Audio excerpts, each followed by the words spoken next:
Bonjour, bonjour. Tac, oui,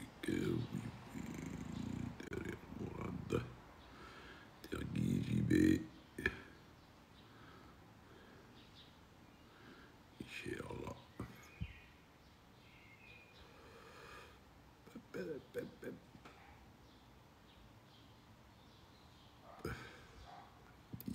Allez, hop, et Zax, oui. Salut Scorpion, Scorpion. Partagez et likez s'il vous plaît. Khaled, salut. Je commence le live plus tôt que d'habitude. Mehdi, le temps que ça se partage. Salut Sidali.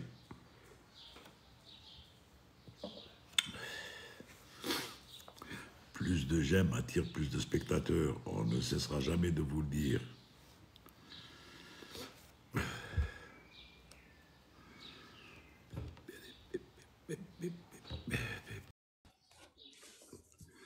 Mourad est là. Salut Nordin. Toi, tu te réveilles de la sieste. Toi, tu te réveilles de la sieste, toi.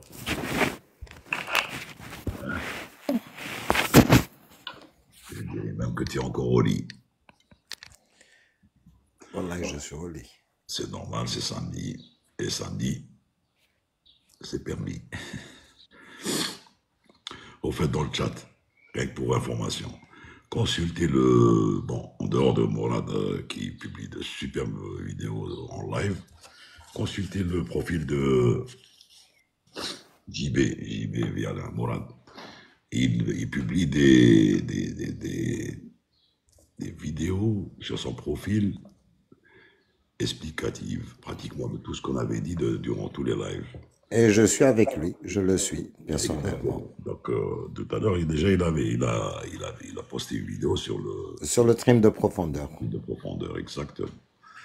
Donc, je vous invite de le dire, c'est vraiment instructif. Follow et passer des follow, surtout pour lui, Danny, pour que un jour, s'il voudra mettre sa caméra, il montera avec sa caméra, quoi. Parce que tant qu'il n'a pas 1000, il ne pourra pas allumer sa caméra. Salut Walid. Salut Samir. Quoi de neuf? Voilà, ça va, le congé tire à sa fin. Mazel. Ben là, tu nous as manqué le verre. Oui, on est sorti. Voilà, on est sorti. Donc, J'avais compris, oui.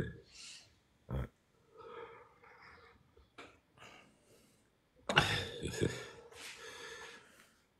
Si le barrah, on m'a appelé pour hier soir, quel contrôle l'Alger. Tu pars à Dubaï. Ah, ça, oui. السلام عليكم مراد معك تيرلو مكابيل Salut Sania. Samtan Sania. Salut Farid. Farid, voilà ça, j'ai vu tout à l'heure un truc. Tu as publié quelque chose, non? Je ne me rappelle plus, mais j'ai vu une publication. Yanis, salut. Abdel. Abdelkader, salut. L'autre fille. Ben, c'était intéressant, bon, là. Il y avait de l'interaction. Et Captain, comment allez-vous? Malheureusement, j'ai loupé. Ben, tu sais, je suis en train de faire, de reverser ces vidéos, enfin les lives. Sur YouTube, j'arrive pas à rentrer. Voilà. Je sais pas. C'est chez moi. Normalement, si tu tapes, à la limite, tu tapes même pas mon nom, tu mets sur YouTube en général, tu mets Parlons Aviation, Ouais. et rejoue. Bonjour, salut Asia. Tu mets pas l'aviation, tu as directement. En attendant de faire un truc plus précis, j'ai fait un truc plus précis. Comment convertir la visibilité en RVR. Ben, on en a parlé, Joker. Et qu'il y a une RVR de jour, une RVR de nuit. La Runway Visual Range se calcule en fonction de la visibilité, mais quand sa visibilité est réduite. Donc, c'est pour permettre aux avions de venir se poser et lui donner ce qu'il faut juste pour qu'il puisse se poser ou là pour qu'il puisse partir. Mais il y aura une vidéo aussi dans ce sens explicatif. Il y avait même des explications dans le chat. De toute façon, la RVR, elle est calculée par les lumières, en fin de compte. C'est quelque chose de laser, voilà. Voilà, c'est un laser qui est envoyé de bout en bout de piste et qui lui calcule. Et à partir d'une certaine valeur, c'est permis ou c'est interdit. Parce qu'il y a des compagnies qui limitent leur minima en fonction de pour se poser ou là pour partir. Et en plus des qualifications que les équipages doivent avoir aussi et des entraînements qu'ils doivent avoir au simulateur.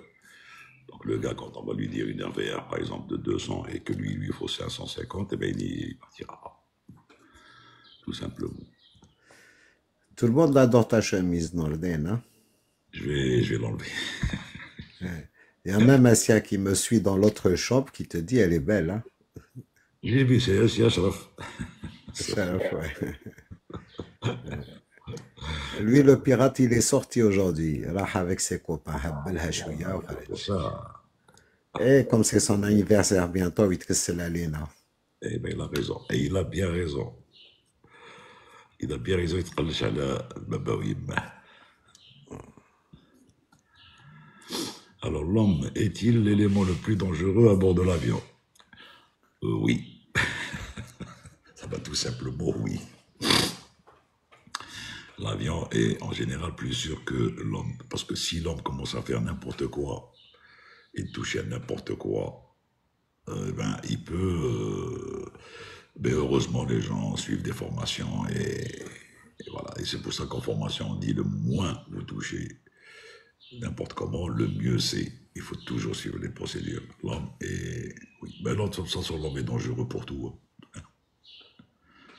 Pour l'environnement. Non, Brad, je te jure que c'est chemise, c'est pas... Merci, allez, ce n'est pas une robe de chambre, c'est une chemise. Gally, c'est une robe de chambre. Non, non, c'est pas une robe de chambre. Tu peux considérer, ben, que c'est un rideau de cuisine que j'ai façonné comme ça, ou là, c'est possible.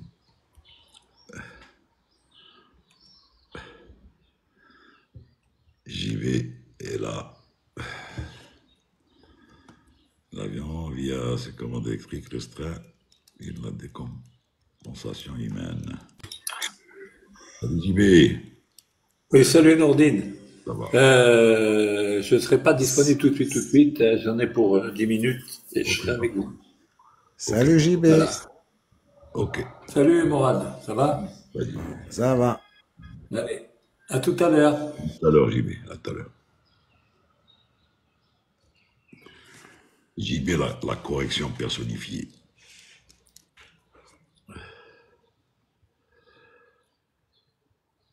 L'avion via ses commandes électriques restreint-il la décompensation humaine? C'est-à-dire, qu'est-ce que tu veux dire exactement?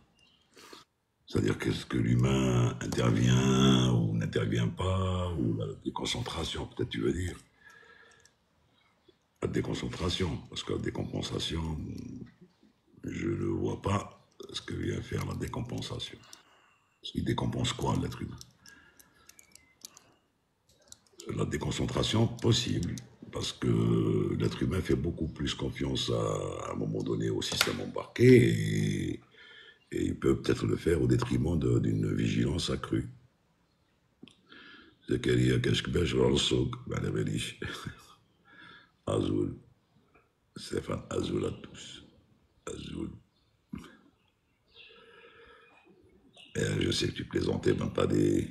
Mais même si tu plaisantais pas, tu crois que ça va m'atteindre? Pas du tout. Mais bon, je sais que En début de semaine, j'étais avec le capitaine Heimer. Oui, gentil garçon Heimer. Sur 37 idées. Sur 37 NG. Voilà. Comment faire la différence entre Trim Runway et Pit Jamming? Attends, j'ai pas vu la question. Vas-y. Faire la différence entre Trim Runway et Pit Jamming. C'est Joker qui la pose. Run away and pitch. Ah oui, donc dans le cas où il y a un runway stabilizer and jammed pitch. Ben, le runway stabilizer, c'est quand sur un 37 ça se passe. Généralement, ça se passe pas sur les Airbus.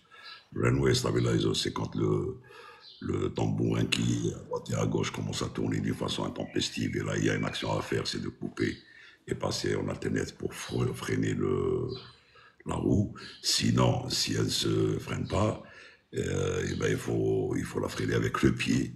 C'est une des procédures. Et ensuite, trimer manuellement. Et le pitch jammed, quand il est jammed, c'est que la profondeur, il y a un problème au niveau de la profondeur.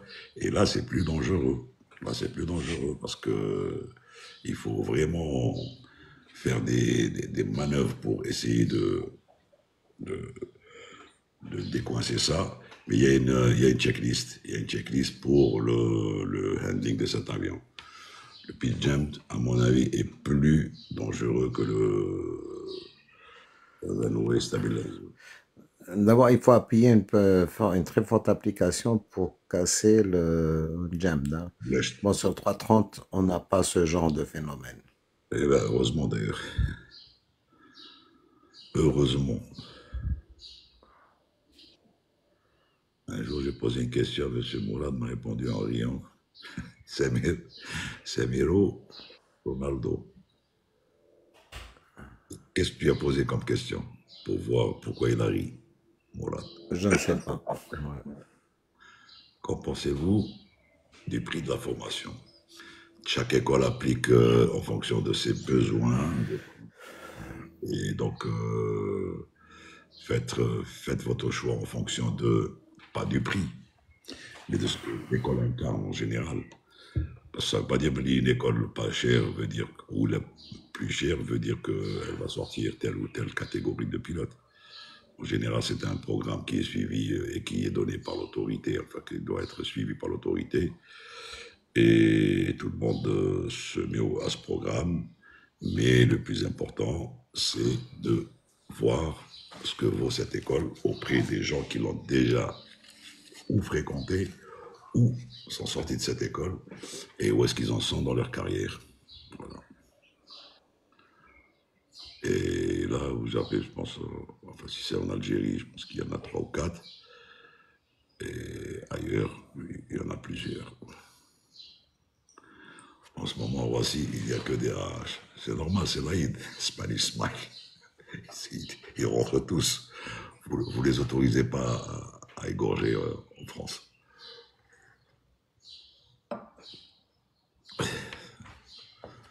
Donc ils rentrent tous pour l'Aïd, je pense.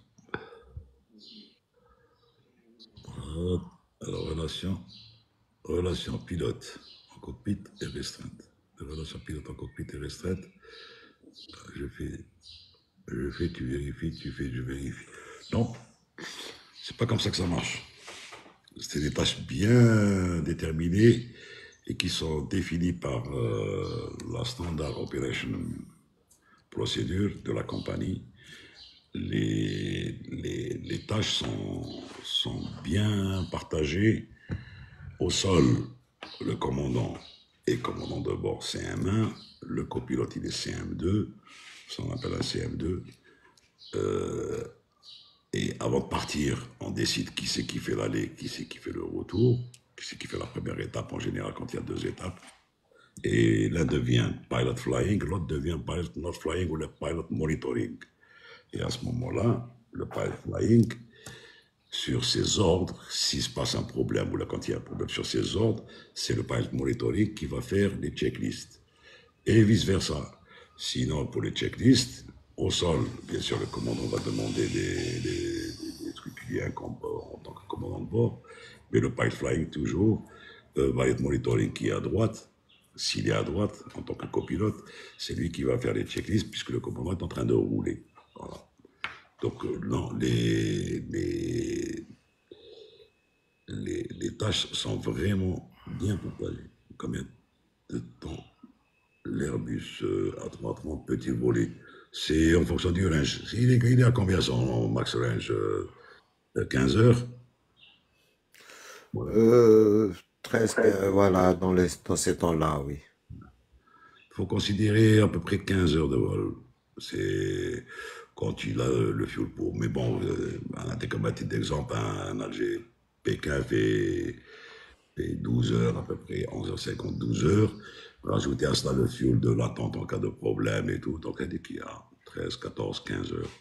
Parce qu'un avion, même quand il va se poser, quand il y a un problème à l'aéroport de destination, ne va jamais se poser avec des bidons vides, enfin des réservoirs vides. Hein. Il y a toujours du rab pour l'attente, pour les réserves de route, pour beaucoup de choses. La licence du pilote était limitée par une date expirable. Voilà.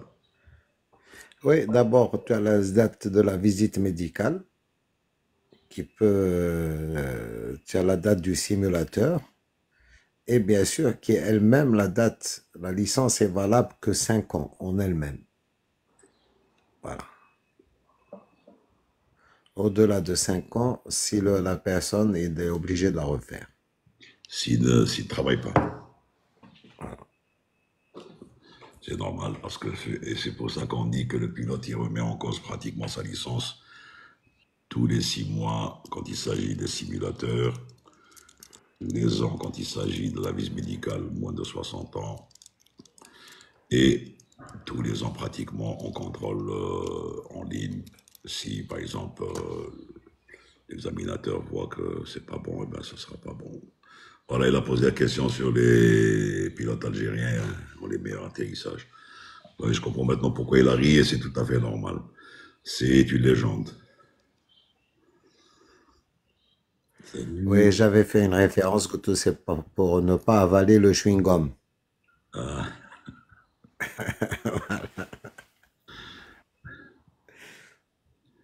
L'accès au cockpit chez Air Algérie dépend de la direction où le commandant de bord a le droit d'accès. L'accès au cockpit, que ce soit chez Air Algérie ou là ailleurs, est un accès très réglementé. Pour accéder, il faut avoir une licence en état de validité ou bien faire partie de l'autorité quand elle est en fonction. Pour X raisons, pour un contrôle, pour ceci, pour cela. L'autorité, je parle aéronautique, hein. Je ne parle pas des autorités autres que aéronautiques. Donc, Air Algérie, comme le reste des compagnies, a mentionné ça dans son manuel d'exploitation. Et c'est une règle à ne pas transgresser en général. Ceci dit, ça peut se faire, le commandant peut accepter, mais il vaut mieux ne pas trop en parler. Voilà, c'est comme ça. Ça fait partie des secrets des pilotes.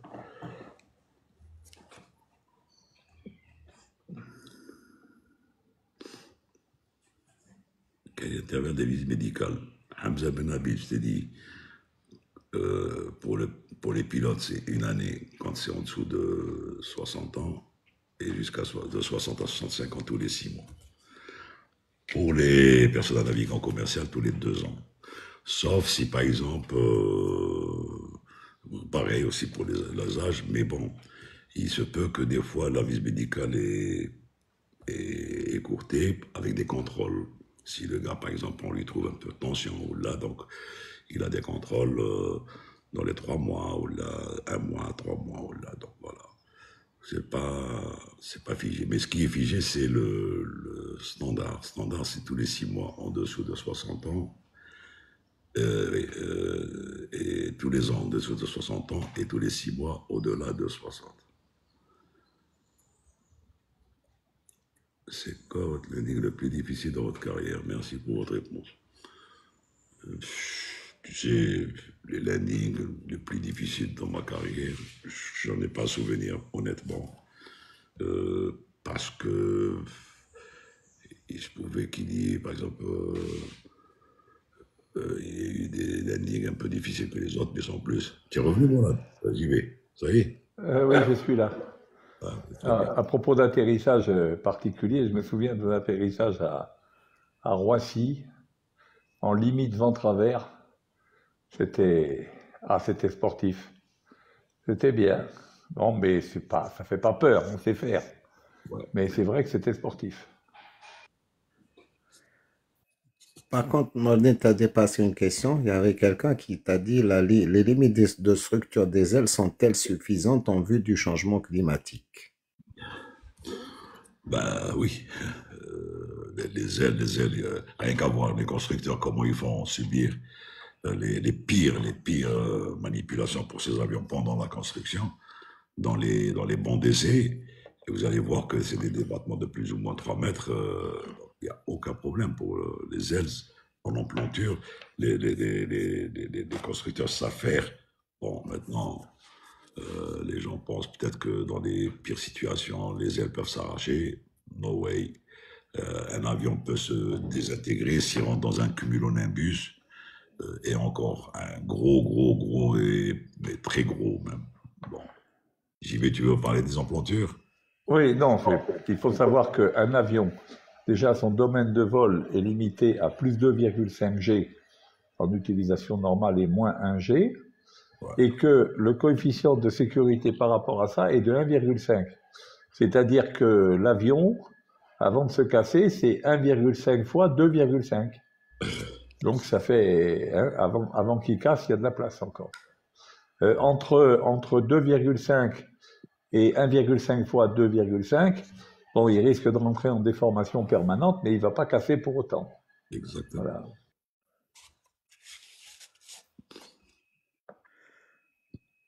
Et il y a une autre, il te dit, est-ce que la grêle peut endommager un avion? Effectivement, elle peut le massacrer, l'avion. Le gondoler. Voilà. Mais sans pour autant le faire, bon, quand c'est vraiment important. Tu te rappelles ce qui est arrivé à Médine pour notre ami Toudeli?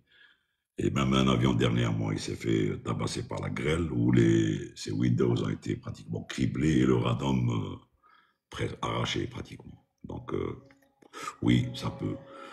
Mais l'avion revient toujours quand les procédures sont appliquées, le pilote peut faire des escapes et revenir se poser ou se dérouter. Voilà.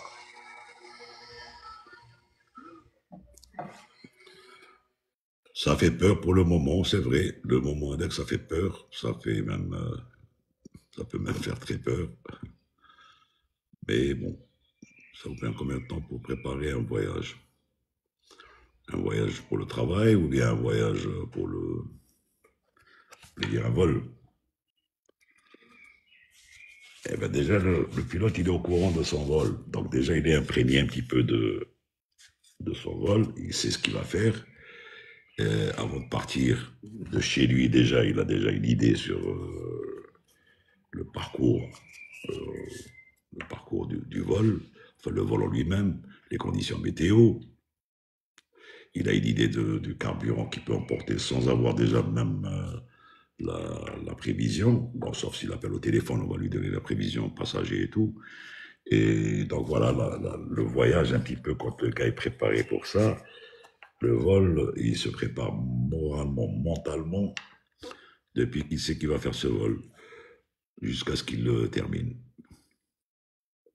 Donc ça se compte pas en temps, ça se compte en beaucoup plus en disponibilité d'esprit. Alors, il y a Kader Avgik, oui, qui demande quelque chose. Alors, les solutions pour la consommation de carburant. Alors, il faut vous dire une chose, c'est que toute l'industrie aéronautique est orientée vers ça. Alors, il y a sur les moteurs, bien sûr, plus on a un high bypass, meilleure est la consommation spécifique, donc la consommation par unité de poussée. Il y a les ailes elles-mêmes, aussi bien le profil, maintenant on est avec des profils hypercritiques qui ont des meilleures performances à haute vitesse, et Il y a aussi le plan de voilure, hein, quand vous parlez de l'aspect ratio et tout ça, oui, effectivement, les winglets, etc. Il y a également le, le cost index qui nous permet d'économiser du carburant parce que on fait le meilleur ratio entre le temps de vol et le prix du carburant. Donc tout ça, et puis par exemple les automatismes, justement le pilote automatique permet un pilotage beaucoup plus précis avec les automanettes et le pilotage automatique, on a un pilotage beaucoup plus précis. Je vous donne un exemple. Dans les temps jadis, lorsqu'on voulait faire du long range, par exemple, le long range est une croisière économique en carburant, au cours de laquelle la vitesse doit diminuer au fur et à mesure que l'avion s'allège. Un jour, j'expliquerai ce que c'est, pourquoi. On travaille en fait à incidence constante. Eh bien, quand on n'avait pas les automanettes, quand on n'avait pas tous les automatismes, c'était nous qui devions contrôler qu'on était à la bonne vitesse et réduire les gaz en conséquence, etc., etc. Maintenant, tout ça est géré par ordinateur et c'est donc bon, bien évidemment, géré de manière beaucoup plus précise. Donc voilà, si vous voulez, tout concourt à l'économie de carburant. Voilà. Tout à fait. D'ailleurs, j'ai invité, tout à l'heure, avant que tu viennes, j'ai invité tout le monde à consulter ton profil pour les excellentes vidéos que tu fais passer en ce moment sur l'explication pour les questions qui sont passées déjà dans le chat auparavant. Et c'est vraiment bien expliqué, c'est pas pour lui faire de la pub ni rien, mais c'est vraiment bien expliqué. Tout à l'heure, j'étais en train de visualiser celle du trim, de profondeur, Eh ben, la schématique et tout. Nordin, il va s'y coller parce qu'il y a une question, c'est quoi la grille de Mora? Allez, JB, à toi, frère. Je me rappelle plus. Ça a été une question Alors, qui a été posée à ouais, vous. ouais. Alors là, bon, minimum obstacle reception altitude. Franchement, je l'ai su, je l'ai revu il y a quelques années, mais non, je peux pas répondre.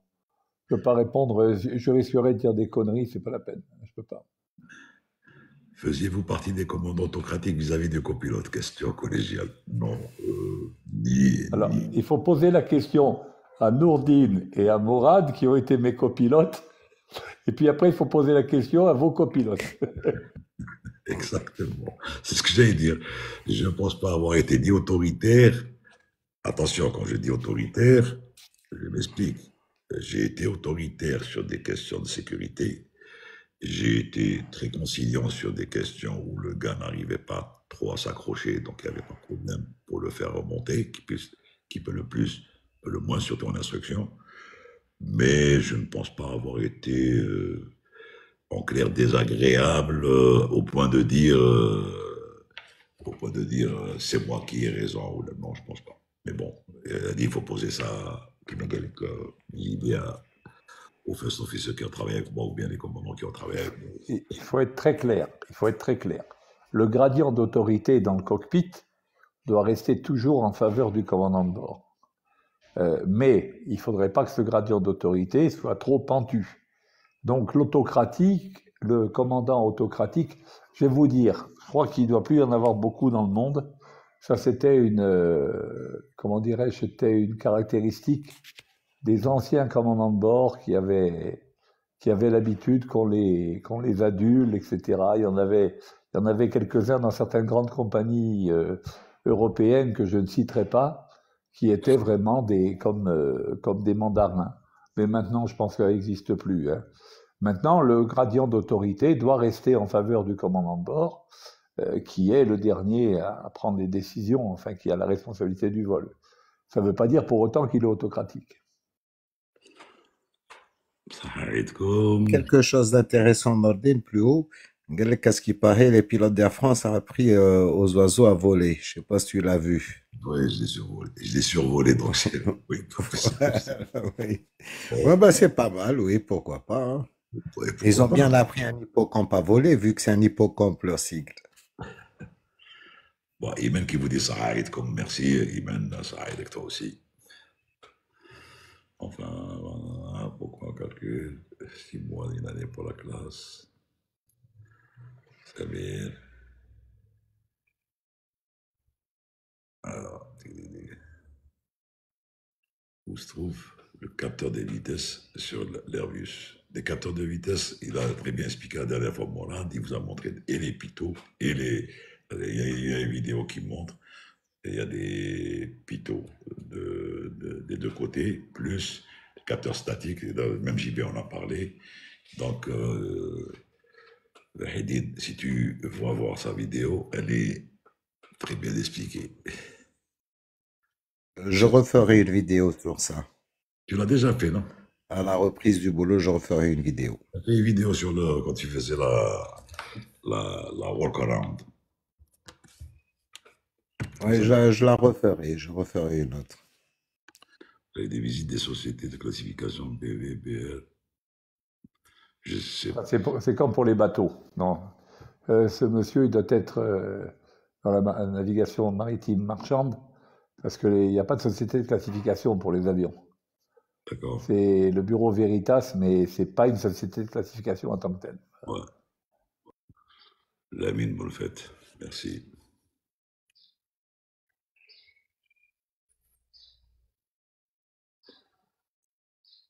Abdel, oui, on connaît le commandant Brider. Un conseil pour ceux qui ont peur de l'avion. Tous les lives, dans tous les lives, on parle de ça. Alski 69. Moi, assis ici, dans mon salon, tous les conseils que je peux te donner vont rentrer par là et sortir de l'autre côté. Le seul conseil, enfin le seul truc, c'est toi. Toi, tu dois surmonter ta peur. D'abord, tu arrêtes de stresser quand tu vas prendre un avion. Il faut déjà enlever ce stress. Mais bon, c'est simple à dire, mais c'est comme ça. Quand tu montes à bord, pense à tout sauf à ce qui peut arriver. Sache qu'il y a du monde dans cet avion. Il y a des pilotes qui vont piloter cet avion. Il y a des PNC qui sont devant toi, qui vont s'occuper de ta sécurité plus de ton confort. Et voilà, donc arrêtez de vouloir. La peur, elle est naturelle, c'est un phénomène tout à fait naturel. Mais si déjà tu appréhendes de monter à bord d'un avion, il y a des moyens. Il faut aller, par exemple, si tu habites en France, où là, il y a un simulateur qui est ouvert pour ça. En Algérie, je pense qu'il y a l'école, là où il y a l'IS, qui fait des cours pour ça aussi, pour faire déstresser les gens, voir un petit peu un médecin. Si vraiment la peur, elle est lourde à supporter. Mais sinon, non, c'est la personne qui doit surmonter tout ça. Vous croyez que les pilotes n'ont pas peur? Même les pilotes ont peur, mais ils n'ont pas une peur viscérale Ils ont peur de mal faire. Ils ont peur et ils essaient de faire leur travail pour dire, voilà, on a fait notre travail. C'est la peur de mal faire. Beaucoup plus que de la peur de cette altitude ou d'être dans un environnement fermé, entre ciel et terre. Non, il faut dépasser tout ça. Et puis, il faut pas, on a toujours aussi peur de quelque chose qu'on ne connaît pas, de l'inconnu. Oui, Il y a des choses que nous connaissons pas, donc on a peur. Nous aussi, on est des êtres humains et la peur est humaine, il faut savoir. oui, c'est pour ça que j'ai dit. Bon,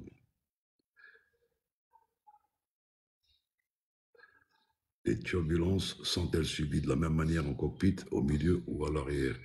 La sensation n'est pas tout à fait la même. D'abord, au cockpit, quand il y a des turbulences, le pilote va tout faire pour, atténuer cette turbulence sur l'avion. Alors, il a des moyens, par réduction de vitesse, par changement de niveau, s'inquiéter et s'enquérir des informations sur la route. Voilà. Au milieu de la cabine, ça bouge parce que c'est le milieu. Et l'arrière, je pense que l'arrière, ils sentiront plus la turbulence. Pourquoi? Parce que l'avion surtout quand c'est un 330, il va essayer de chercher son meilleur coussin d'air possible pour rester le plus sustenté possible et essayer de contrer un petit peu les effets que dans la turbulence. Ça, c'est la particularité un peu de l'Airbus. Mais sinon, sur les autres, c'est pareil, ça bouge. Les gens appellent ça communément des trous d'air quand ça bouge beaucoup. Mais voilà, bon, je ne sais pas si JB peut encore parler, parce qu'on en parle tous les jours, cette histoire de turbulence. Si tu veux en parler, JB, bienvenue. Turbulent. Bon, il faut savoir quand même que le fuselage, il est souple lui aussi, donc il y a les ailes qui font un amortissement, qui donc, heureusement qu'elles ne sont pas rigides, plus le fuselage qui fait un amortissement, plus le fuselage est long, plus on ressent quand même que le fuselage plie. Moi, je me souviens, en 727, c'était flagrant, quand on rentrait en turbulence, on avait un peu l'impression d'être assis sur une poutre, laquelle poutre fléchissait un petit peu. Ouais. Voilà. Mais encore une fois, la turbulence, contrairement à ce que les gens pensent, l'avion ne monte pas et ne descend pas, sauf des cas extrêmes comme il y a eu ces derniers temps, c'est tout. Mais là, c'est autre chose, c'est un décrochage haute altitude, c'est pas pareil. Mais en temps normal, c'est juste, c'est exactement comme les vagues quand on est en bateau. C'est exactement comme quand on passe un dos d'âne avec une voiture. C'est exactement la même chose que ça. Hein. En fait, on ressent des accélérations verticales vers le haut ou vers le bas, sans pour autant qu'il y ait un vrai mouvement de l'avion. C'est par variation de la portance de l'avion instantanément. Voilà. Samir Ronaldo, tu parles de la commande, s'il y a une commande contre ou pour enfin, pour contrer la turbulence. Non, c'est pas une commande, c'est qu'il y a des moyens quand, quand le pilote s'enroule à l'information de la turbulence. Donc, il réduit la vitesse, il change de niveau, voilà, sans plus. Mais il n'y a pas de commande. Sur le 330, il y a ce qu'on appelle la turb damp qui travaille avec les computers. Cette turb damp, c'est une espèce d'amortisseur. Mais quand c'est une forte turbulence, même Airbus préconise de l'enlever parce que ça donne des ordres et des contre-ordres au computer pour essayer de rétablir le pitch de cet avion pendant tout le moment où il doit supporter sa portance et rester sustenté. Voilà. Bon, mais sans plus, mais il n'y a pas de commande spéciale. Les constructeurs sont en train de travailler sur un système de radar pour détecter les turbulences. Ça va venir, obligatoirement.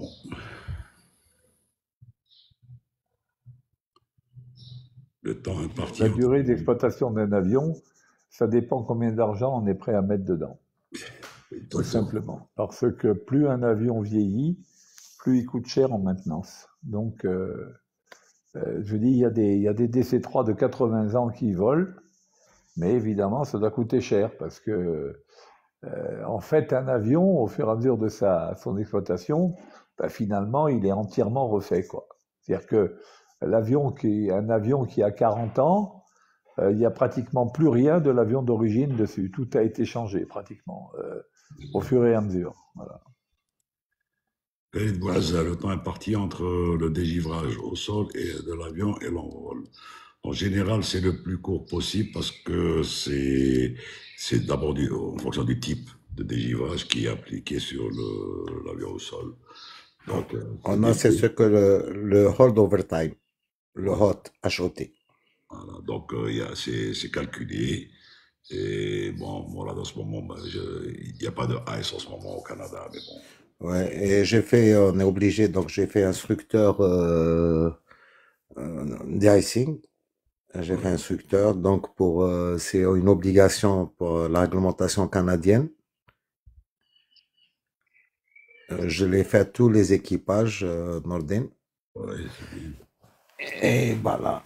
Mais le hold overtime, tout dépendra de ce qu'on a mis comme produit. Il y a le type 1, type 2, type 3, mais généralement ça tourne autour de type 2.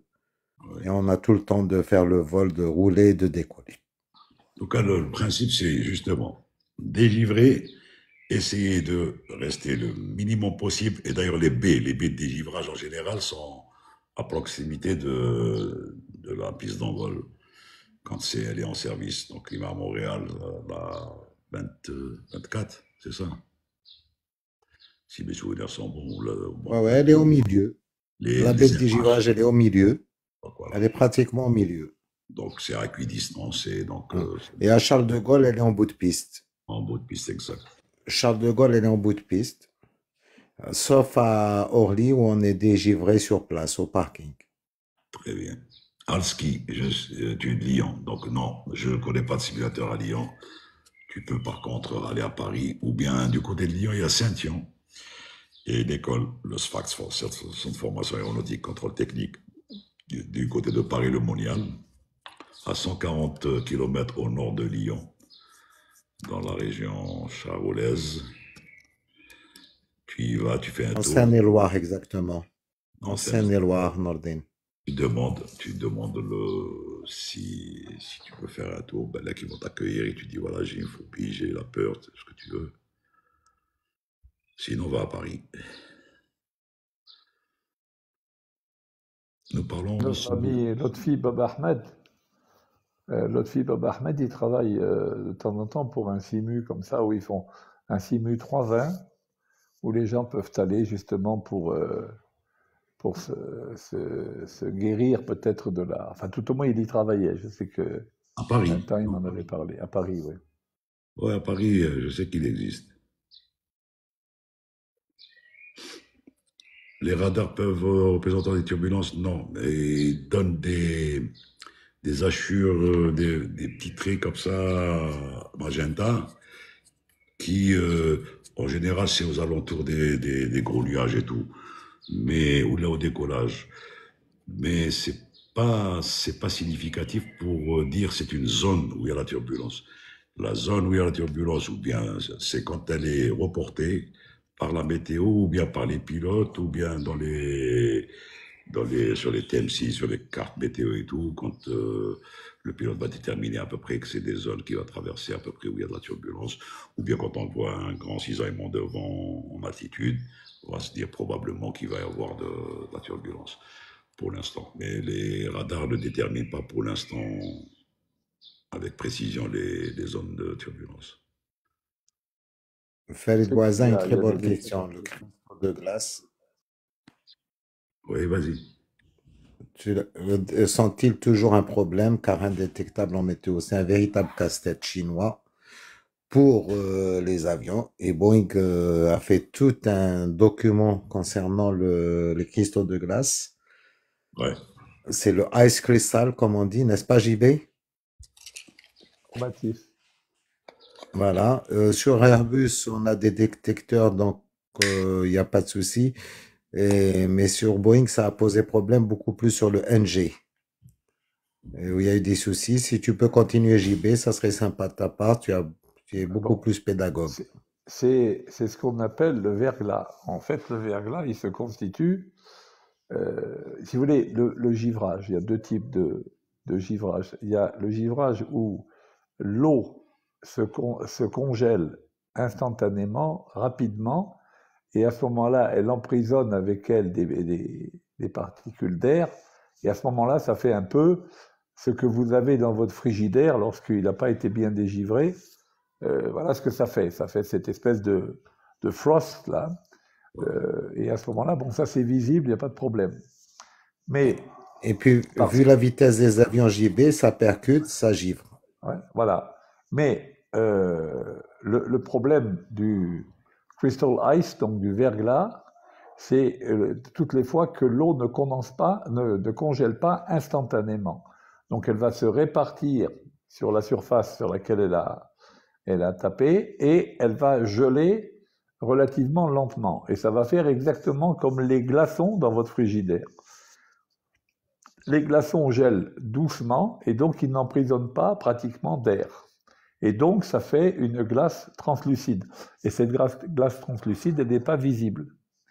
Elle n'est pas visible, alors là effectivement, visuellement, on n'arrive pas à définir qu'on est en train de givrer.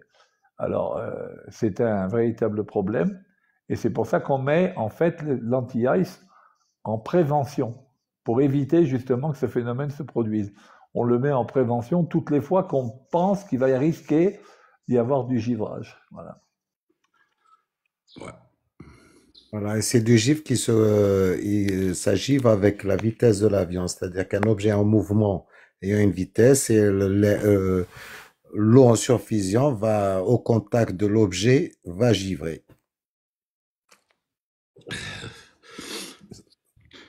Préciser que l'eau en surfusion, c'est de l'eau qui est à température négative sans pour autant être gelée. Et ça se produit tout simplement parce qu'il n'y a pas de noyau de congélation. Parce que pour qu'un liquide congèle, il faut qu'il puisse congeler sur quelque chose de solide, ce qu'on appelle un noyau de congélation. Voilà. Et il faut d'ailleurs, même pour la condensation, c'est pareil. Il faut qu'il y ait des noyaux de condensation. Et l'avion constitue un énorme noyau de condensation. Voilà. Salah 06, qui demande l'explication technique, la traduction Du trou d'air. en technique. Je lui ai répondu, le trou d'air pour nous, pour les passagers, je lui ai dit c'est une turbulence, ça n'a pas notre nom. Ouais, ça va rigoler que trou d'air parce que tu sais pourquoi il y a la sensation de tomber. De chuter, oui, il y a la Ouais. sensation de chuter, oui, mais il n'y a pas de trou exactement dans l'air, il n'y a pas de trou. Entier, c'était pas obligatoire. Il faut qu'il aille regarder ma vidéo sur la turbulence, il comprendra mieux. C'est pour ça que je dis chaque fois, consultez d'abord les vidéos, quelle est la fréquence des arrêts techniques, quelle est la fréquence des arrêts techniques des avions. Ça dépend de l'avion, ça dépend enfin de son cycle, c'est des cycles. Si Nadir était là, il m'aurait donné les différents créneaux, donc il y a ça va de la A jusqu'à C, des tchèques. Mais sinon, entre deux, il y a ce qu'on appelle la transit. Oui, j'y vais, tu voulais dire. Ça va jusqu'à la D. Il y en a un qui dit le dépassement de la masse maximale autorisée a-t-il des conséquences? Alors il faut déjà juste savoir de quelle masse maximale autorisée on parle. Est-ce que c'est la masse maximale autorisée de structure de l'avion, ou bien est-ce que c'est la masse maximale limitée au décollage ou à l'atterrissage? Si c'est la masse maximale de structure, il n'y a pas de discussion, ça peut abîmer l'avion, par définition. Si c'est la masse maximale limitative, compte tenu des performances de l'avion le jour donné et sur le terrain donné, eh ben, ça peut avoir des conséquences dramatiques si jamais on perd un réacteur. Parce que la masse maximale que l'on a calculée, et je vous invite à aller voir ma vidéo sur les limitations au décollage, la masse maximale qu'on a calculée pour le jour, elle tient compte de la panne d'un moteur. Si on excède cette masse et que l'on perd un moteur, ben l'avion n'aura pas les performances attendues et éventuellement il se cassera la figure après décollage si jamais on a la panne d'un moteur. Donc on ne dépasse jamais les masses maximales, même pas d'1 kilo, rien. Il n'y a aucune tolérance là-dessus. Et d'ailleurs, il y a eu des accidents dans ce sens, en Afrique surtout, sur des vols de mercenariat qui dépassaient la masse maximale autorisée et qui se retrouvaient au sol juste après. Voilà, j'ai l'impression que les pilotes ne prennent aucune initiative sans autorisation préalable. Quelle autorisation? Je lui ai demandé de reformuler sa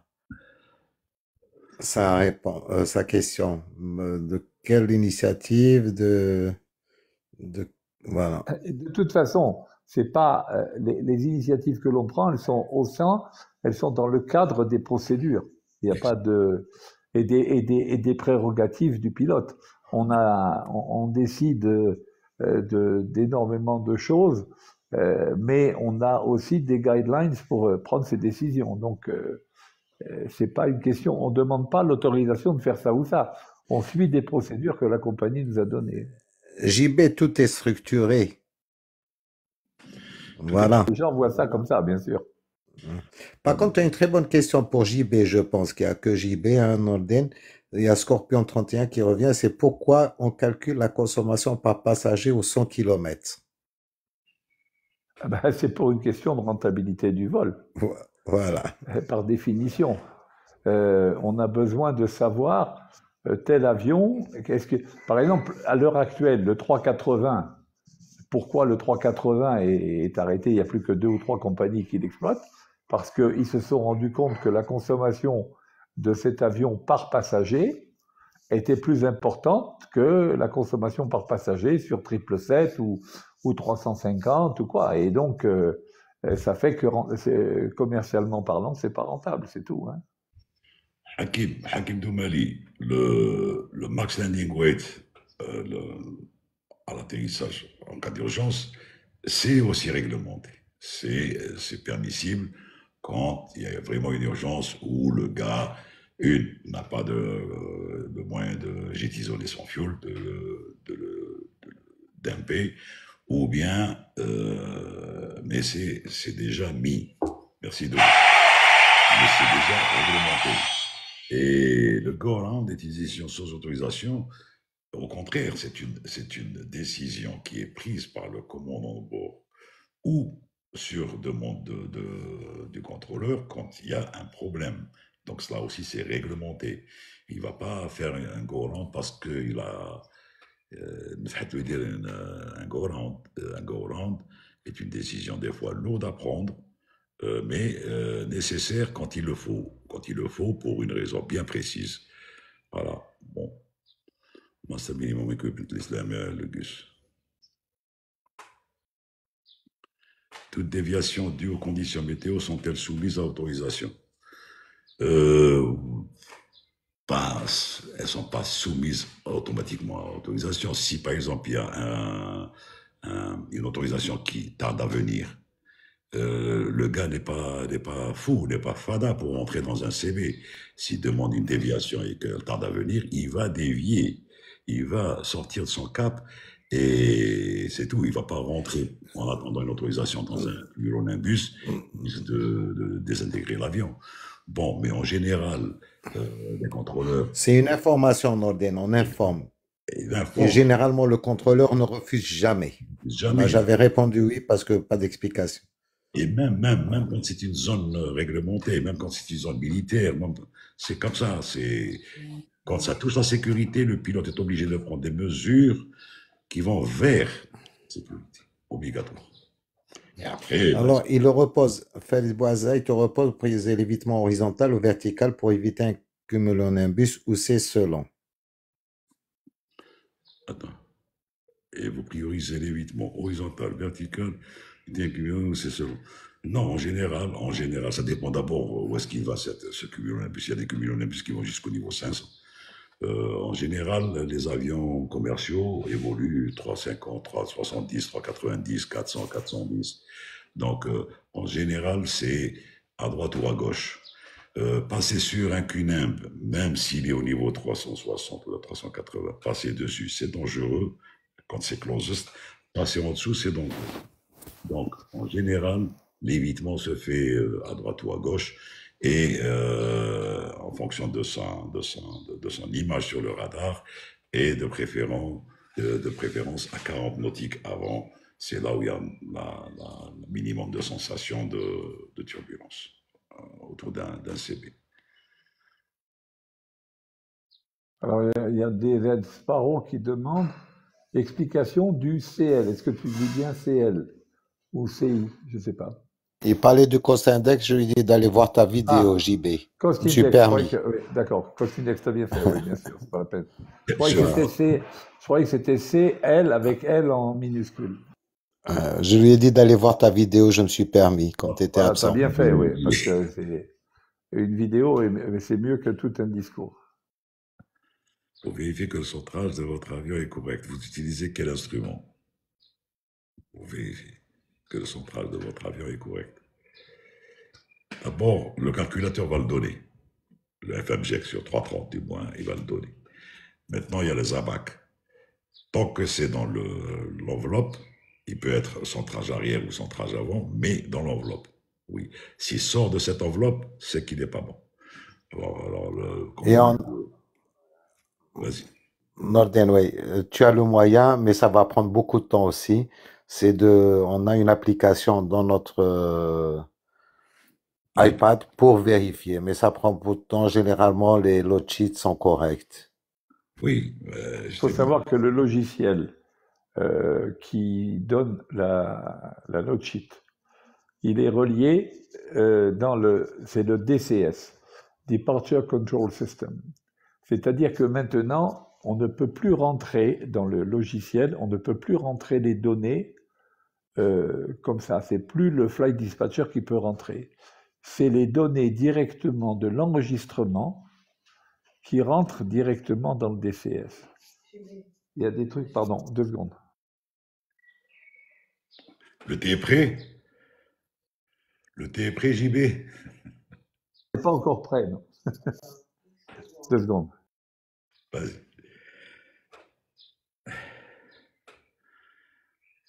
Qu'est-ce qu'un nuage convectif? Mourad, la convection. Oui. Alors, attends, de quoi on parlait? Vas-y.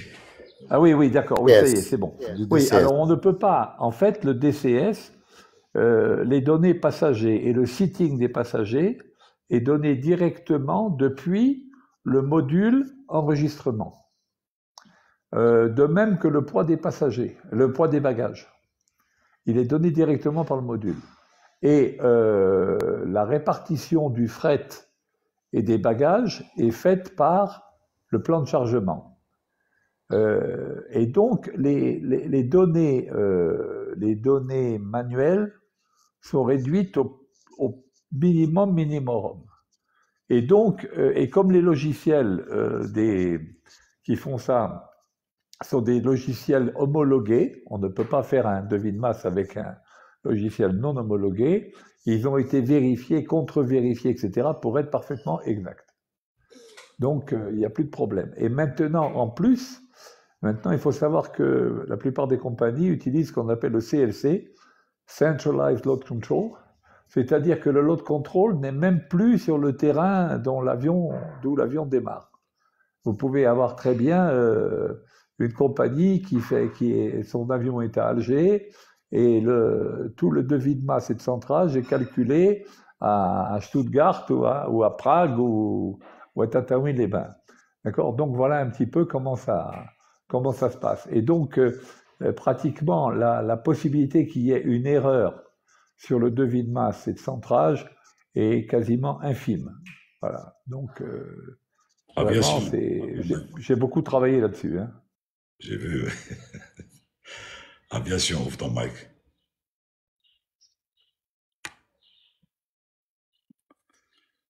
Aviation.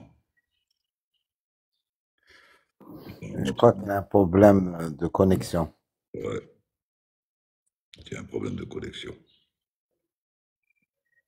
Bon, tu redemandes à monter. Convection des mouvements ascendants et descendants, oui.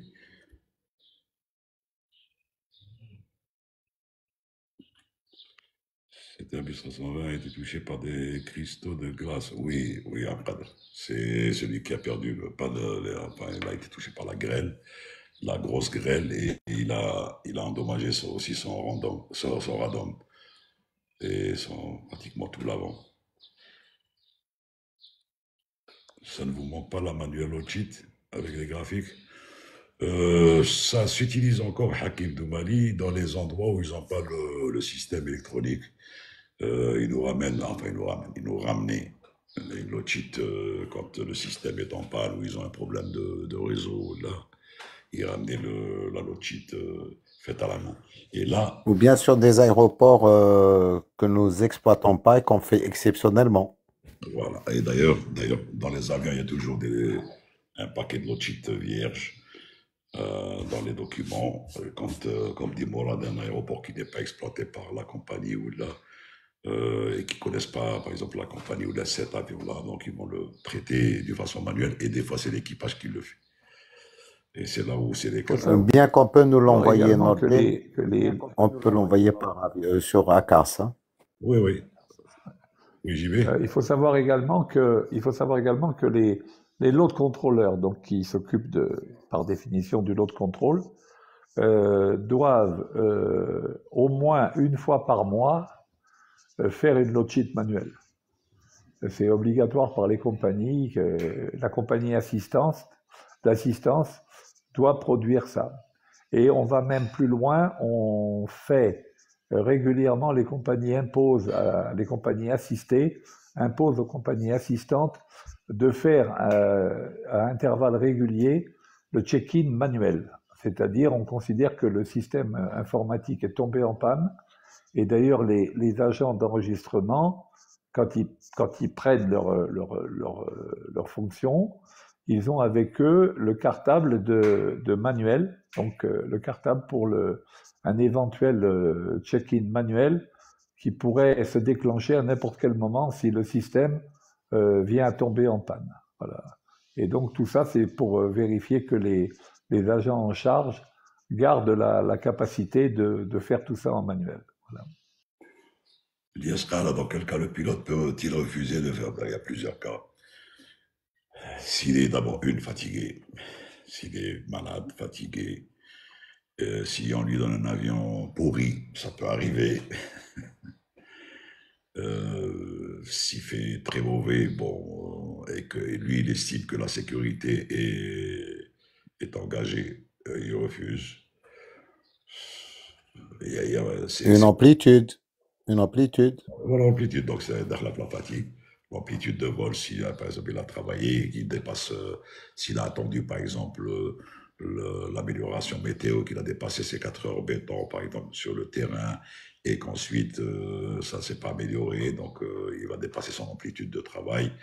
En aucun cas il va accepter de faire le vol, puisqu'il va empiéter sur la réglementation et du coup engager sa licence à être poursuivi par l'autorité. Parce que la compagnie, elle peut demander à ce que, à la limite, ils peuvent lui dire, allez, faites le vol. Ça, la licence terrain, c'est lui qui est responsable de sa licence auprès de l'autorité. Donc, il peut refuser dans ces cas-là. Alors, est-ce que vous voulez que je réponde à Farid Bouaza qui parle de nuages convectifs? Vas-y. Alors, un nuage convectif, la convection, par définition, c'est le fait d'obliger une quantité d'air à être soulevée. Alors, il peut y avoir plusieurs raisons.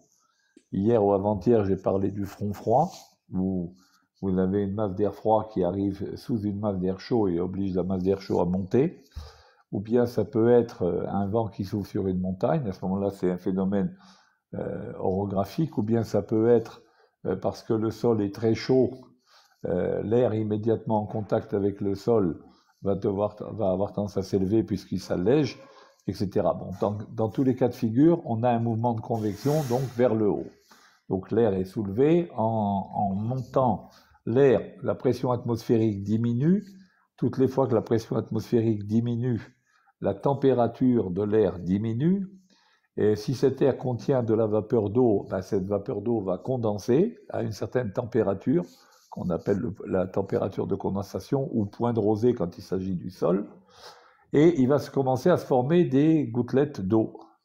Ces gouttelettes d'eau vont continuer de monter, elles vont s'entrechoquer, il va y avoir ce qu'on appelle le phénomène de coalescence, c'est-à-dire que les gouttelettes d'eau qui sont petites au départ vont s'amalgamer pour former des gouttelettes d'eau plus grosses, et si la convection est suffisamment grande, si le phénomène de convection est suffisamment grand, ces gouttelettes d'eau vont monter jusqu'à des températures négatives. À ce moment-là, elles vont commencer à geler, ça va faire des grêlons, et si la convection est toujours suffisamment grande, ces grêlons vont continuer à monter. Mais il va y avoir un moment où les grêlons vont grossir toujours par coalescence, et que leur taille et leur poids fera que le mouvement convectif est insuffisant pour les tenir en l'air. Donc, qu'est-ce qui va se produire? Ils vont commencer à descendre, puisqu'ils sont trop lourds pour être tenus en l'air par le courant ascendant. Et quand ils vont descendre, ils vont entraîner par phénomène d'entraînement, par phénomène de frottement, ils vont entraîner de l'air avec eux. Donc, ce qui fait que le nuage qui va se former, donc le cumulonimbus en l'occurrence, il va y avoir une partie qui va être intéressée par un mouvement ascendant jusqu'à l'altitude à laquelle les grêlons sont trop lourds pour être tenus, et les grêlons vont commencer à tomber, et en tombant, ils vont créer une partie à l'avant du nuage dans laquelle il va y avoir un mouvement descendant de l'air. Donc il va y avoir à l'arrière du nuage un mouvement ascendant et à l'avant un mouvement descendant. Et ce mouvement descendant va être amplifié du fait que l'air est instable. Et d'ailleurs, vous remarquerez toujours que quand il y a un orage, il y a toujours d'abord ce qu'on appelle un coup de vent d'orage. Le coup de vent d'orage, c'est ce vent descendant dans le nuage qui, arrivé au sol, évidemment, il va se répandre au sol puisqu'il ne pourra pas continuer de descendre, il va taper sur le sol et il va se répandre et vous allez avoir un coup de vent d'orage et après, vous allez avoir la pluie qui va arriver. Voilà ce que c'est qu'un mouvement, un nuage convectif. Et dans la phase de dégénérescence, vous avez en haut l'enclume qui est formée de glace. Mais quand on voit déjà l'enclume, c'est que on est déjà dans la phase où le cumulonimbus est en train de mourir. Voilà. Voilà ce que je pouvais dire sur les nuages à grand déplacement vertical, à grand développement vertical. Super. Sardan lui dit non, le pilote n'est pas obligé d'annoncer son nom. C'est une coutume, mais sinon, ce n'est pas une obligation. Des fois, les PAC disent le commandant et son équipage, et sans plus, ils n'annoncent pas le nom.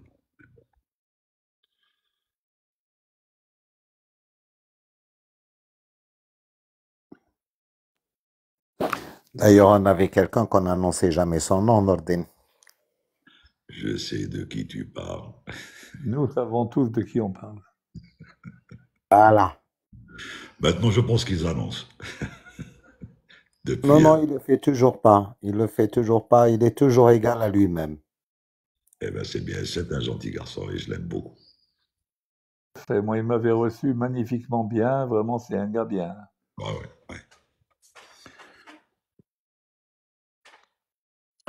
Et la navigation dans le sud, c'est comme la navigation partout. Par contre, effectivement, la météo, il y a des fois, c'est très changeant. Ça peut changer très rapidement, effectivement. Moi, j'avais répondu, l'atterrissage est beaucoup plus dur par vent de sable et fait que la navigation, elle est pareille. Hein. Ça ne gêne pas. La navigation, c'est beaucoup plus l'atterrissage qui se trouve compromis. Parce que c'est d'abord ça atténue la visibilité. Et c'est vrai. Également la turbulence en basse altitude qui est terrible hein, aussi. Hein. Ce qu'il y a quand même, que les gens doivent réaliser, c'est que ça peut changer très très rapidement. Parce que le vent de sable, disons, jusqu'à une certaine vitesse du vent, c'est bon, la visibilité est bonne et tout. Il suffit que ça augmente de 4 ou 5 nœuds, ça y est, ça commence à soulever le sable et ça y est, c'est parti, c'est la chasse sable. Et encore un peu plus, après, c'est la tempête de sable. Est-ce que la qualité d'une piste asphalte ou bitume a une importance pour l'atterrissage?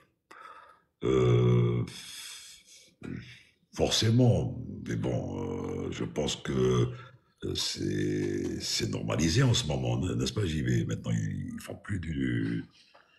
Avant, ils faisaient ce qu'on appelle les pistes à dalles, comme celle de Tafraoui, il y avait précédemment aussi et tout. Maintenant, c'est un combiné qui se fait et... C'est du béton bitumeux. Voilà, c'est beurre à béton bitumeux, donc voilà. Ça n'a aucune influence. Non. Voilà, ça a beaucoup plus une importance dans le, qu'on appelle ça, dans l'entretien de la piste elle-même.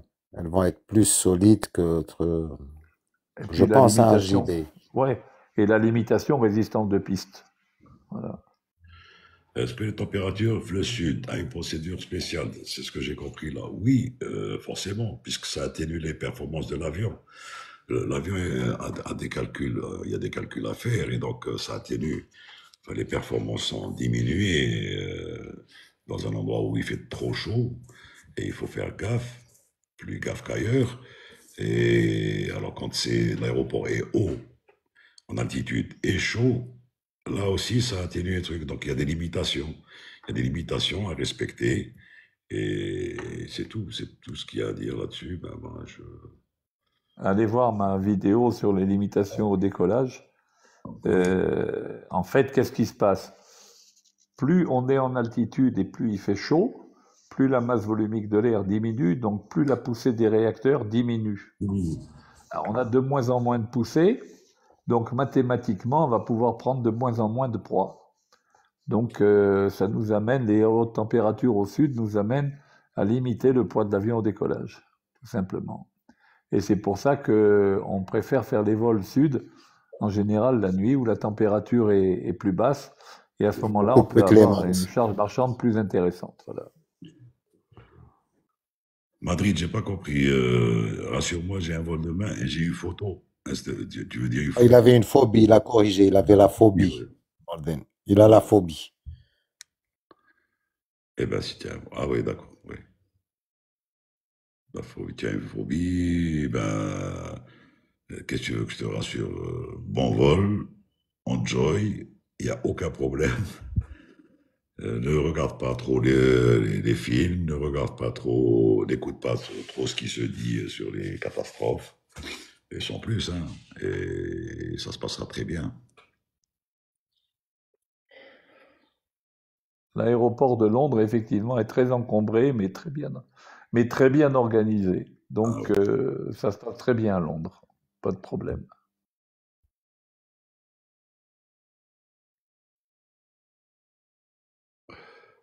Les informations météo que vous avez avant le vol peuvent varier. Comment elles sont enfin actualisées? Ben, les informations juste avant le vol, elles couvrent pratiquement tout le vol avec les tafs, les prévisions d'arrivée et tout. Maintenant, la météo, encore une fois, n'étant pas une science exacte, ça peut changer. Mais en réalité, ce qui a été étudié dans le dossier va être reproduit, disons, allez, je vais être gentil, à 90%. Voilà, Puis surtout, on peut avoir des météos en vol, hein. Donc, en plus. on actualise au fur et à mesure, hein.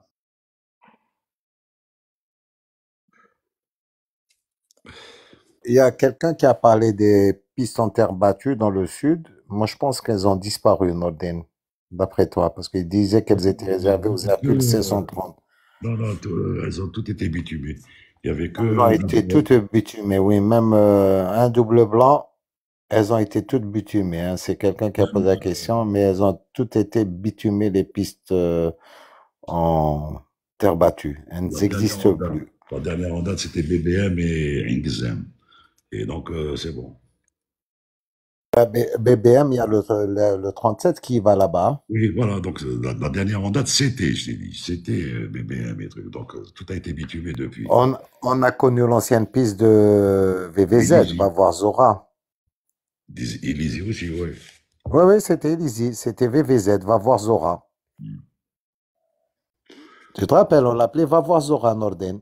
Ouais, ouais. Ouais. Il y avait au début, c'était des plaques et au milieu, c'était de la terre battue. Et de l'autre côté, des plaques. Donc au milieu, c'était folklorique, c'était vraiment merveilleux ce genre de piste.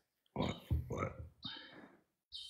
Et la piste de Béchar, qui était bon, c'était des plaques, vous vous souvenez, c'était dur, ça Ouais. tapait, c'était pas possible. Mm. Comme disait la pub, mais ça, c'était avant.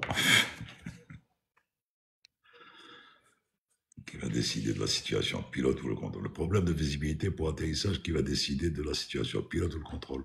Le pilote, il a des minima. Donc, si ces minima ne lui permettent pas, avec la visibilité qui a été communiquée ou transmise, eh ben, il ne s'opposera pas. Le contrôleur est là aussi, il va dire si vraiment la visibilité est réduite et s'il fait par exemple c'est low visibilité, il va dire en fonction de vos minima, vous êtes autorisé à l'approche. Et donc le gars il va checker ses minima, s'il les a, il va faire son approche. S'il les a pas, eh ben il ira ailleurs. C'est tout. Pour répondre à Jugurtha pilote, l'air chaud effectivement devient moins dense, alors moins de portance, donc plus de poussée. Non, on va avoir moins de poussée, c'est ça le problème. On Ouais. a besoin de plus de poussée, mais on va en avoir moins, parce que les moteurs vont délivrer moins de poussée. Donc c'est ça qui limite la masse au décollage. Double blanc, Mus, JB, Mus vous passe le bonjour. Vous donnez le bonjour à Mus, double blanc.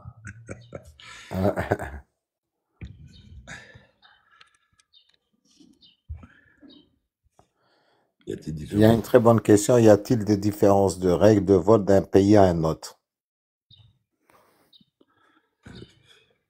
Les règles de vol en général, il y a les règles internationales et il y a les règles spécifiques au pays. Bon, les règles spécifiques au pays, c'est une partie réglementaire de chaque pays qui généralement durcit par rapport à ce qui se fait dans le monde, durcit, mais elle ne peut pas aller plus large que ces normes-là. Il y a des normes et le pays peut durcir ces règles de survol, de ces minima, de ces pistes, de ce transit, de beaucoup de choses. Donc oui, il y a des différences, mais chaque pays a ce qu'on appelle le code, son code d'aviation civile. Chaque pays a son code. Et tout ça est régi par un code international, puisque l'aviation, c'est worldwide, donc c'est un petit peu se respecter les uns les autres. Il y a des frontières aériennes, il y a des espaces réglementés, et chaque pays rajoute quelque chose, peut rajouter quelque chose. C'est Par tout. exemple, il y a les Chinois actuellement qui utilisent le mètre et pas le pied Même, pour les altitudes. même aux États-Unis, ils utilisent le inch. Donc, au lieu de parler, Ouais, voilà. Donc, et puis après, il y a des petites différences, mais pas grand-chose, oui, et que il y a nous retrouvons sur les AIP, sur... Nordine, t'as vu la question? Pourquoi certains aéroports, les atterrissages est obligatoire seulement par le capitaine? ça, je ne sais pas. J'ai jamais vu un aéroport où l'atterrissage était obligatoire seulement par le Le capitaine. captain, qui parle spécifiquement des aéroports où c'était comme style Cap-Mandou, c'était très difficile. Maintenant, ça a été, ça, et c'est, ils ont, ils ont, Oui. ils ont, ils ont arrangé leur approche. C'est des compagnies qui demandaient à ce que la responsabilité incombe au capitaine de l'atterrissage sur Au ça. capitaine, voilà, mais pas le... C'est la spécificité de cet aéroport, mais pas une obligation. Khalid Bouaza, il a de bonnes questions. Nous parlons souvent du brouillard post-atterrissage, mais le brouillard, la piste pour le roulage, on ne parle pas. Bah, c'est la même chose, hein.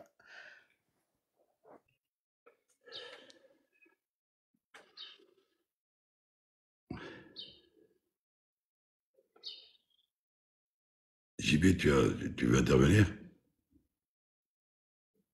JB. JB on tea time. Oui, j'avais des, j'avais des problèmes de connexion. Oui, vas-y. Non, en fait, là qui disait, nous parlons beaucoup souvent du brouillard post-atterrissage, mais le brouillard sur la piste, enfin pour le roulage. Là, c'est pareil, de toute façon, quand il y a du brouillard sur un aéroport, il va toucher et l'atterrissage et le roulage.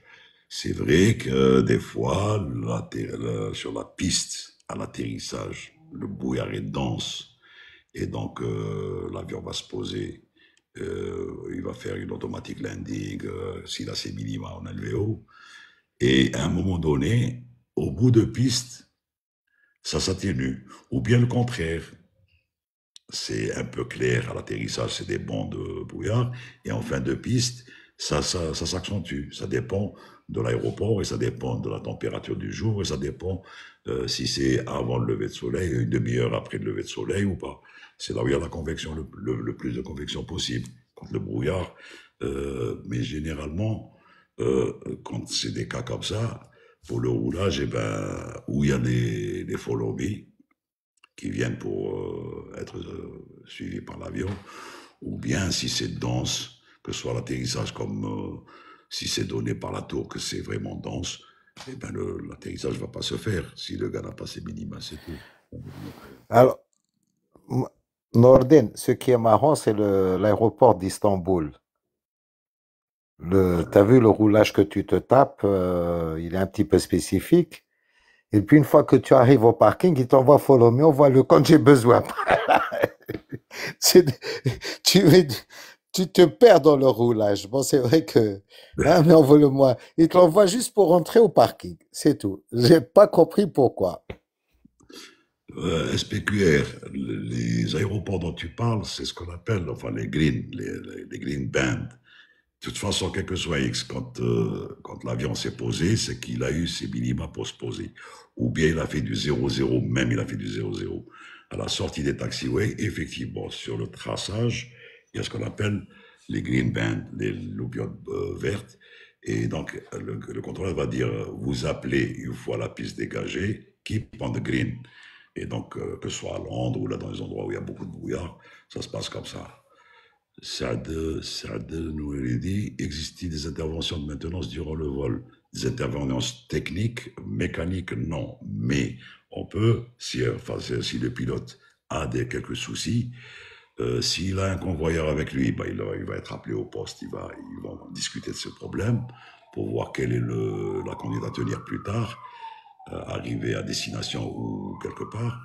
Si vraiment il a des soucis, il va peut-être contacter la maintenance par ACARS ou bien par SATCOM et il va expliquer son problème et il aura l'information sur l'intervention ou sur la manœuvre à tenir pour l'exploitation de la checklist dite. Voilà. Mais ça peut se faire, mais pas une maintenance comme on le sous-entend. Il faut savoir que dans un avion, on n'a pas le droit de toucher grand-chose pendant qu'on est en vol, hein. On a éventuellement, si la procédure le prévoit, on peut tirer un breaker, mais sans plus. Mais on peut rien faire comme ça par décision qu'on pourrait prendre, hein. Et encore, même maintenant, pour les breakers, sur les avions les récents, donc il y a le tableau reset table des breakers. Et il y a des breakers qu'on peut, enfin, tirer sans procédure, mais il y en a d'autres avec procédure. Il y a une procédure à suivre. Ça se fait pas comme ça. Donc voilà, c'est tout. Mais Et de toute façon, vas-y. Modern, tout breaker recetté doit être signalé sur ATL, hein. Exact, exact.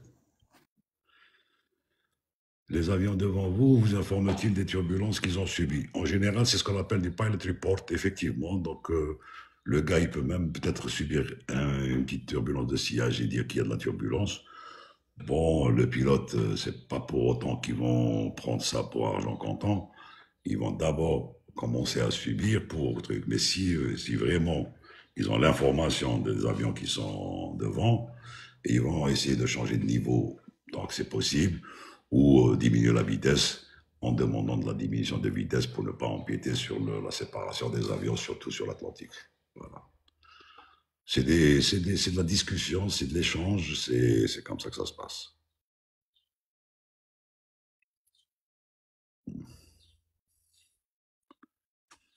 Il y a Jasmine qui t'en veut, Nordine. Vous êtes le commandant Ah, qui a Gabak. plus de stress. Ah bon? Mais merci. Ah mais je savais pas. Oui, pourquoi vous l'avez pas dit? Allez, je transmettais quoi? Eh ben, allez-y, Madame. Maintenant que je suis à la retraite, Madame, vous me le dites. Ça, nous, ça, la Zazoul. Ah mais je savais pas, Jasmine. Je n'ai pas souvenir d'avoir stressé quiconque, hein. Ni de... Mais bon, Belek.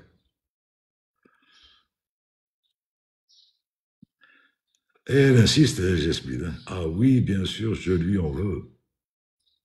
Bah, je suis bateau, tu peux monter, me dire ça en face, hein. Et avec caméra, s'il te plaît.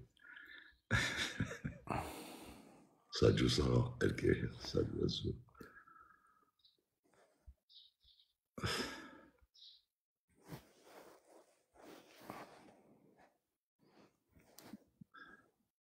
Allez, non, attends, bah, si tu es au Stavia, si tu es au Stavia, tu veux monter. Mais pour, je te vois pas dans la City Ostrava. Ah. Moi, j'ai hâte de retourner voir avec toi, aucun stress, au contraire. Ben, merci. Voilà, au moins quelqu'un de sympa. Ça ne veut pas dire que l'ISP n'est pas sympa, je ne la connais même, je ne sais même pas qui c'est d'ailleurs. Existe-t-il en Algérie des simulateurs de vol pour traiter les phobies? On en a parlé. Il y a, si mes souvenirs sont bons, l'IS en a parlé.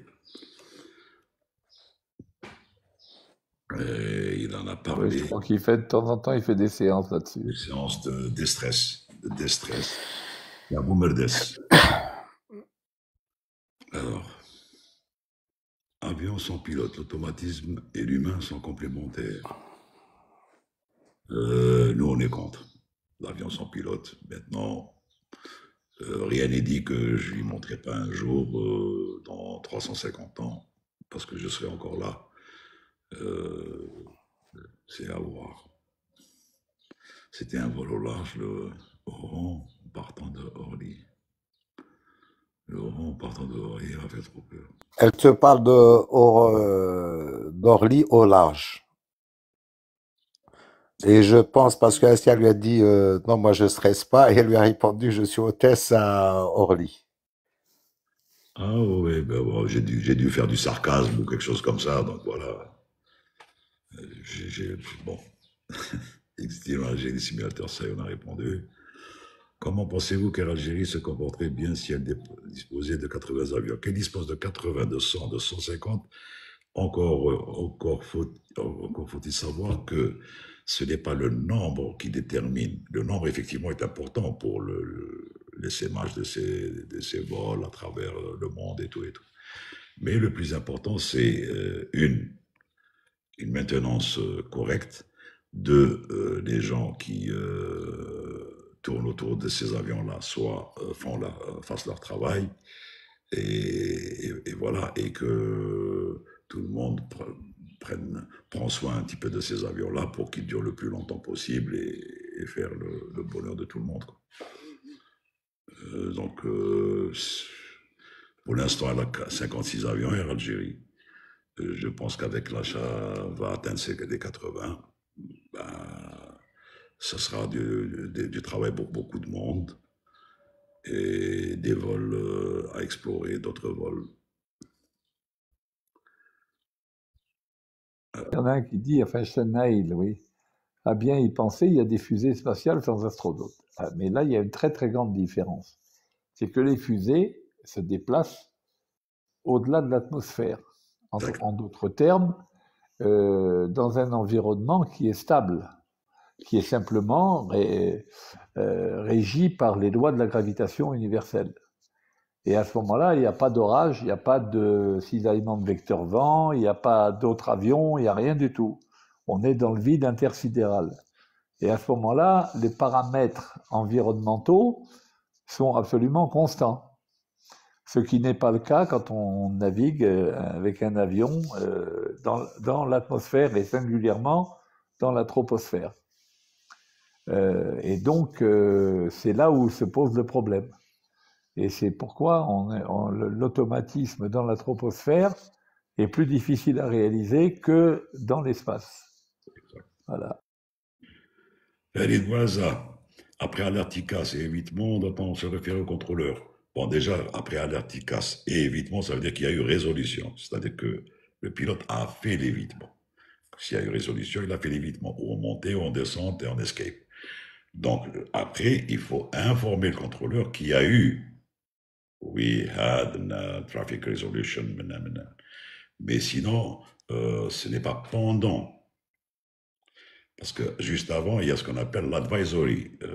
Il y a le range qui est diminué. On voit sur les écrans que l'avion se rapproche. Il n'y a aucune action à faire tant que c'est jeune. Parce que il peut y avoir un avion qui monte, par exemple, à un vario important qui dépasse 1000 pieds minutes et quand il s'approche dans les moins de 5 nautiques, on a l'impression qu'il va pratiquement 7 nautiques 5. Donc, qui va percuter cet avion-là. Donc, il y a l'advisory. Et ensuite, s'il y a résolution, ça passe au rouge. Donc l'avion donne l'ordre d'évitement, que ce soit en montée ou en descente, avec un vario bien donné.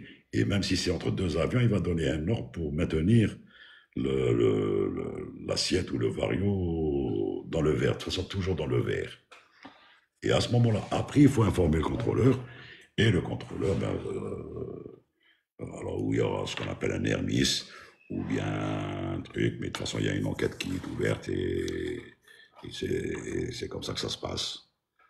Mais bon, D'ailleurs, vas-y, le message, c'est TICAS Resolution. Lucas Resolution, exact. Donc le gars va savoir de quoi on parle.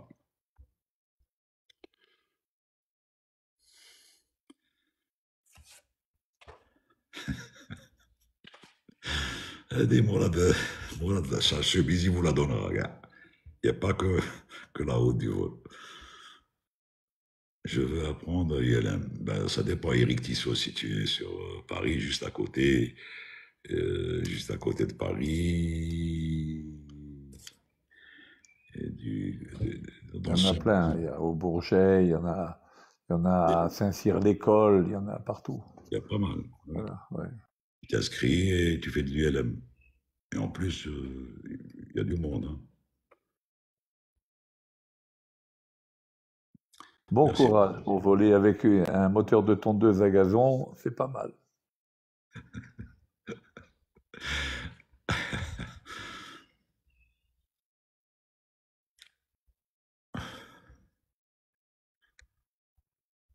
Est-ce que j'ai la référence de Ticas? Tac, tac, tac, tac, tac. Vous nous faites rêver avec votre métier. Nous, là, ce métier, on l'a fait. On en a rêvé pendant 40 ans. On l'a pratiqué. On en a rêvé, on l'a pratiqué. On est maintenant dans nos salons pour en discuter. En bas, il y a encore quelqu'un là. Suivez mon doigt, suivez mon regard. Enfin, il y a encore un qui le pratique. Il s'accroche, il s'accroche. Tu s'accroches, tu t'accroches pas, tu fais ton temps et c'est tout. Après, tu vas t'arrêter, c'est tout. Et c'est tout ce que je voulais savoir. Donc, oui, bien sûr qu'on informe le contrôleur. Après, bien sûr, c'est pas anodin une traffic resolution. Hein. C'est pas un truc qui passe comme ça. C'est que après, bon, les gens vont, enfin, tout l'espace survolé deck va vouloir savoir qu'est-ce qui s'est passé. Et il y a des sanctions après, hein, ça c'est clair. La compagnie du gars qui a fait ça, ou bien ta compagnie, si le gars incriminé, c'est le pilote. Le dernier qui a eu une résolution, ça a été du côté de la Somalie, avec un avion de Qatar Airways et qui avait reçu un message par la carte de monter et de changer de niveau. Voilà. Et ils ont eu une résolution. Là, ils ont déposé un ermis et tout. JB, tu as une ou la un admirateur, Morgan Gigi. Que de bons souvenirs avec JB sur le 727 et des bons vols, tels l'Afrique, Moscou, etc.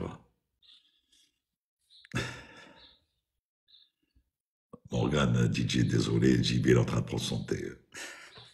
Tout, non, non, j'étais en train de répondre à Farid Bouaza qui dit que l'aviation, l'évolution de l'aviation a sacrifié pas mal de vies humaines, pilotes et passagers. Je dis c'est pourquoi nous portons une cravate noire Oui, en signe de deuil oui. de tous ceux qui nous ont précédés dans ce métier. Voilà. Nordé, tu as une question d'Assiag. Que l'avion ne te manque pas. Quand je vois Mora 5 jours, tu vois, elle commence à se plaindre. Ça veut dire que je dois préparer ma valise et rentrer. Bon, tu sais, moi, Dani aussi, on se croise, hein, donc, mais pourtant je travaille pas.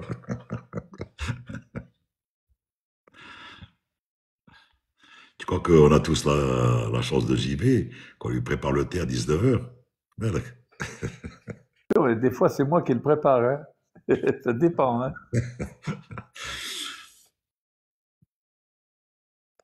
Voilà, Ben, je sens un gâteau qui s'est fait, donc le thé va pas tarder. ah, ben c'est bien, بصحتك, بصحتك. غدا Allah لازم. يسلمك. Je veux que l'aéroport d'Alger accueille plus de passagers. Ben, tu sais que c'est le vœu de tout le monde. Hein. On espère que du bien pour notre pays. Qu'est-ce que tu crois? Tu crois que ça nous intéresse? Moi-même, ça m'intéresse que Alger devienne un hub important, que Air Algérie se modernise encore plus, qu'il y ait plus de compagnies, parce qu'il y a de la place pour beaucoup de monde, qu'il y ait plus d'écoles, qu'il y ait plus d'aéroclubs, qu'il y ait, tu sais, c'est comme ça. Hein. Eh ben, marhaba Morgan Gigi.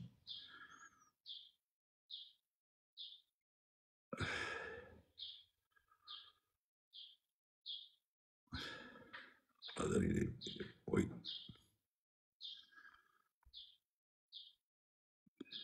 Les gars, je pense que je vais emboîter le pas à JB qui se prépare à manger un cake et avec un thé. Je vous dis bonne soirée. Merci beaucoup pour votre interaction. Ouais. Bonne soirée. Et à JB, Morgane Gigi, je transmettrai donc à mon épouse. Voilà. très bien, moi aussi. Voilà. Allez, bonne soirée les amis. Au revoir. Et Aïd Koum Moubarak si c'est demain, hein. Je ne sais pas. Pourquoi il y a Non, un non, Pour nous, c'est c'est demain. demain. Il y en a qui disent, il y en a qui disent c'est après-demain. Je ne sais pas. Non, non, c'est demain. Ok. Comme Mabrok. D'accord. Aïd Koum Moubarak. Kul aam wa antum bil khair, Inch'Allah. C'est demain, JB, c'est demain. Ça y est, Borad, Aïd Koum. Allez, tiens. le prophète Borad l'a vu. Ciao. Allez, bye. Salut. Allez, bonne soirée, les gars.